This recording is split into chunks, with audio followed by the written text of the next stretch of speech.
दोस्तों नमस्कार, मैं गुरुवीर।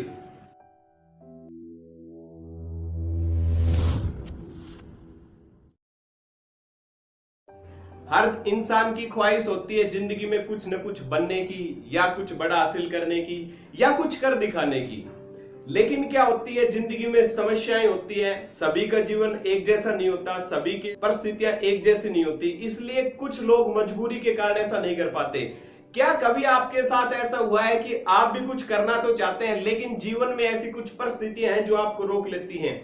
हो सकता है वो परिस्थिति किसी भी प्रकार की हो सकता है कुछ लोग रुपए की वजह से ऊपर ना उठ पाए, हो सकता है फिजिकल प्रॉब्लम हो, और किसी अन्य प्रकार की कोई और भी समस्या हो सकती है।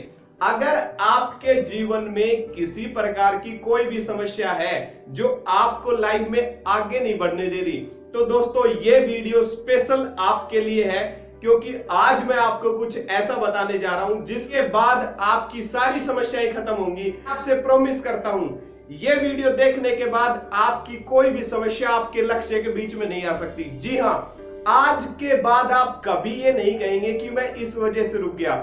मैं आपके साथ एक ऐसी कहानी शेयर करने जा रहा हूं जो कि लाजवाब है, जिसकी जिंदगी में शुरू से लेकर के लास्ट तक समस्याएं समस्या रही हैं, लेकिन उन्होंने कभी हार नहीं मानी। जी हां, एक लड़की जिसका जन्म 23 जून 1940 में हुआ था अमेरिका के किसी जगह पे। अब यहीं से शुरुआत हो जाती है उस दुख भरी कहानी की। वो लड़की समय से पहले पैदा हुई थी और एक बहुत ही गरीब परिवार में पैदा हुई थी, जिस परिवार की कंडीशन कुछ ऐसी थी कि घर खर्चा चलाने के लिए उसकी माँ एक नौकरानी के रूप में काम करती थी। जैसे तैसे उनका पैसे से काम चलता था।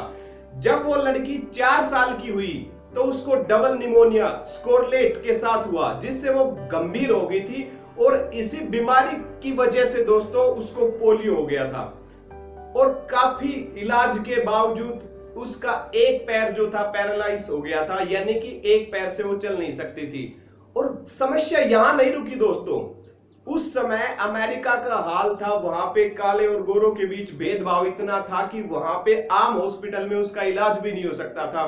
उसकी मां हर सप्ताह 80 किलोमीटर पैदल चल के उसको लेके जाती थी इलाज के लिए। आप यकीन मानिए, 80 किलोमीटर पैदल चल के जाना ये अपने आप में काफी बड़ी समस्या है। लेकिन बात यही नहीं रुकी।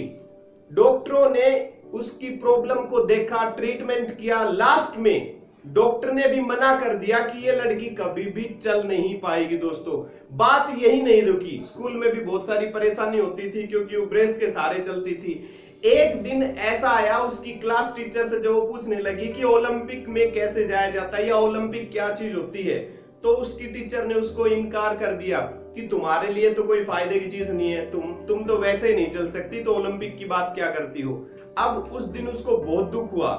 जब ये सारी चीजें उसने अपनी माँ के साथ शेयर की तो उसकी माँ बहुत ही सकारात्मक थी। उसकी माँ ने उसे बोला, बेटा घबराने की जरूरत नहीं है, ईश्वर की शक्ति तुम्हारे साथ है। अगर इसी के साथ तुम अपनी मेहनत और लगन लगा सको तो मैं आपको बताना चाहूंगी तुम जो चाहे वो कर सकती हो। उस लड़की ने उसी दिन से ठान लिया और वो बहुत ही भावुक होकर बोली अपनी माँ से कि माँ, मैं दुनिया की सबसे तेज धावक बनना चाहती हूँ, यानी कि दुनिया की सबसे तेज रनर बनना चाहती हूँ। और उसकी माँ ने उसको सकारात्मक एनर्जी दी, बेटा तुम्हें कोई नहीं रोक सकता, बस तुम में लगन होनी चाहिए। 9 साल की उम्र में डॉक्टर के मना करने के बावजूद उसने अपने ब्रेस को हटाया और पहली बार वो पैदल चलने लगी थी। बात यही नहीं रुकी।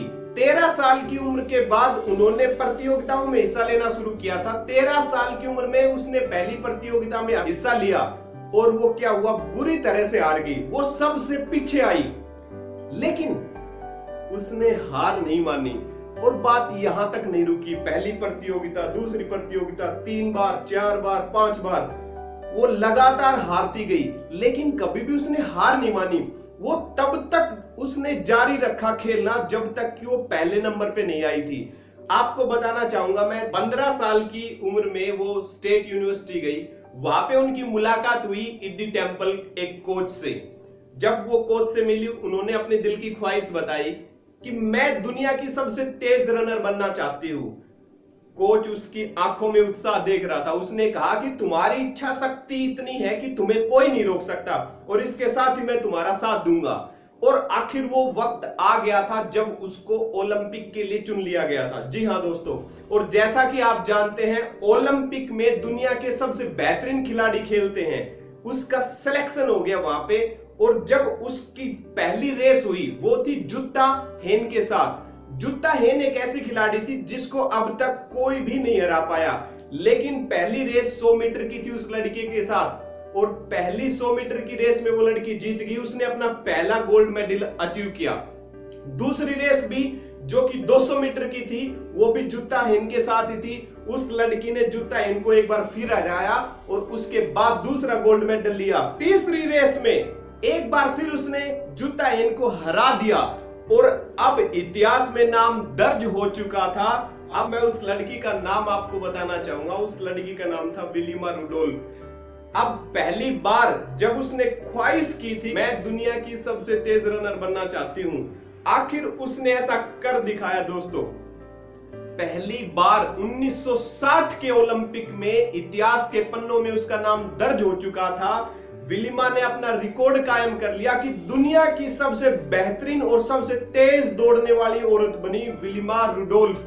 आज उसके किस्से आप देख सकते हैं, इंटरनेट पे आपको हर जगह नाम मिल जाएगा दोस्तों।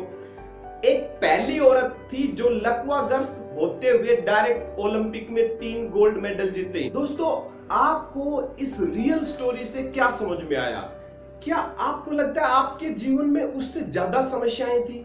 जी नहीं, बात समस्या की कभी नहीं होती दोस्तों, बात हमारे माइंडसेट की होती है। मैं आपको 2 चीज बताना चाहूंगा। पॉइंट नंबर 1, जो सफल लोग होते हैं वो सिचुएशंस पे डिपेंड नहीं रहते, वो कठिनाई के बावजूद भी अपना लक्ष्य हासिल कर लेते हैं। अगर आप अपने जीवन में सफल होना चाहते हैं तो आप में एक प्रबल इच्छा होनी चाहिए दोस्तों। आपको असफलता के लिए भी तैयार होना चाहिए। हम अक्सर रोना रो देते हैं। आप हो सकता है एक बार में किसी चीज के लिए ट्राई की हो, आप असफल हो गए हो, लेकिन अगर सचमुच आप वही करना चाहते हैं ना तो हार मायने नहीं रखती दोस्तों। आपको तो चाहिए, अब फिर वो एक बार में मिले या 2 बार में मिले क्या फर्क पड़ता है। लेकिन अगर आप एक अटेम्प्ट करके असफलता हासिल करके बैठ जाते हैं, इसका मतलब आपकी सच्ची ख्वाहिश नहीं थी। क्योंकि जिनके जीवन में कोई ख्वाहिश होती है ना, वो चाहे एक बार में मिलो 2 बार में मिलो, उसको तो चाहिए ही चाहिए। और मैं आपको बताना चाहूंगा, अगर आपकी भी कोई ऐसी ख्वाहिश है तो मैं प्रॉमिस करता हूं वो पूरी हो सकती है, लेकिन इसके पीछे आपकी शिद्दत चाहिए। आपको एक चीज सोचनी चाहिए दोस्तों कि मुझे चाहिए ही चाहिए। वो चीज कभी नहीं मिलती जो चाहिए, लेकिन मैं आपको बताना चाहूंगा वो चीज मिल जाती है दोस्तों जो हमें चाहिए ही चाहिए। इसी के साथ मिलते हैं एक नई अंदाज के साथ एक नए वीडियो में। तब तक के लिए नमस्कार, जय हिंद।